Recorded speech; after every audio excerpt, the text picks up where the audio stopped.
Ah, nos chers baudriers. Ils nous sont indispensables pour nos aventures, que ce soit pour s'assurer, faire une descente en rappel ou même remonter à une corde. Mais malheureusement, on n'en a pas toujours sur soi et puis parfois on n'a pas envie de s'encombrer parce qu'on ne sait pas si on va en avoir vraiment besoin. Du coup, aujourd'hui on va faire de vous des rois de la dépanne et on va vous apprendre à vous faire un baudrier avec juste un simple bout de corde.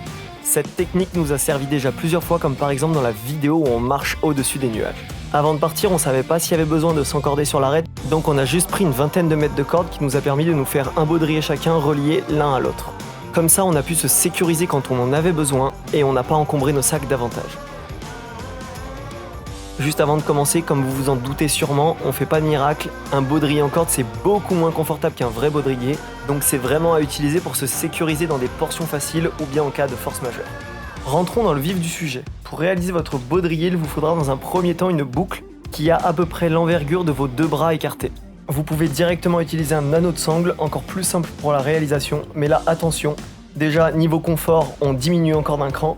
Et en plus, il faut avoir bien conscience que le dynéma, qui est le principal matériau que vous allez retrouver dans les sangles, bien que résistant à la traction à plusieurs tonnes, va se fragiliser très rapidement en cas de frottement ou de choc. Donc on va plus s'en servir pour des applications statiques.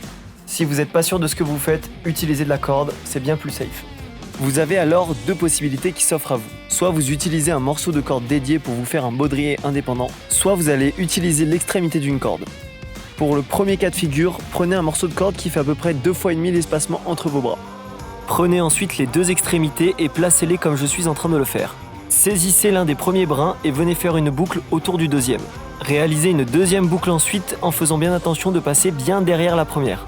On fait ensuite rentrer papa dans maman en passant toujours par l'opposé. Maintenant, vous pouvez réaliser exactement le même nœud à l'opposé avec le second brin. On n'oublie pas de bien serrer, et voilà, félicitations, vous venez de réaliser un nœud de pêcheur double. Retenez-le bien car il est très pratique pour rabouter deux cordes entre elles.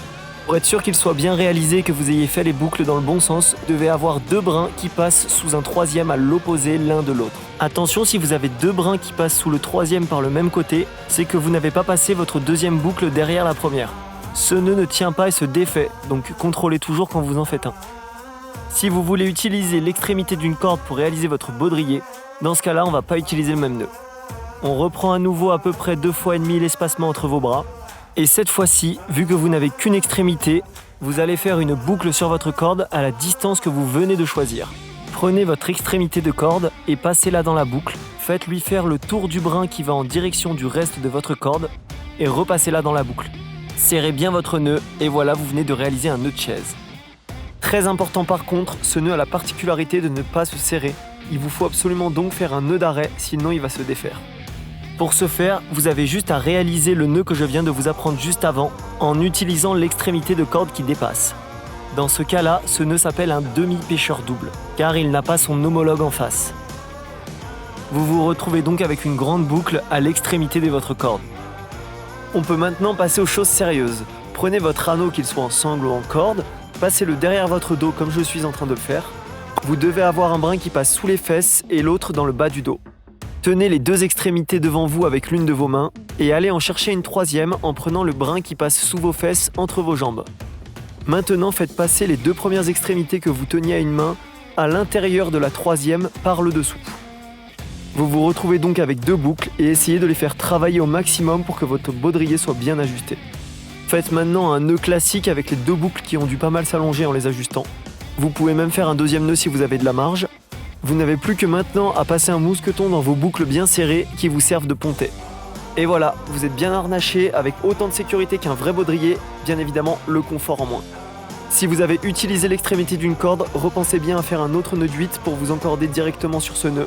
Et vérifiez bien que vous avez laissé assez de longueur entre votre nœud et la partie raccordée à votre baudrier, car en cas de chute ça pourrait faire très mal et les forces ne seraient vraiment pas réparties de la bonne façon. Et voilà, avec cette technique, vous n'avez besoin de prendre qu'une vingtaine de mètres de corde, 2 mousquetons, et puis si jamais vous avez besoin d'être encordé, vous avez tout ce qu'il faut, surtout quand on vous aura appris les techniques d'assurage sans matériel d'assurage. Mais ça, ce sera pour une autre vidéo.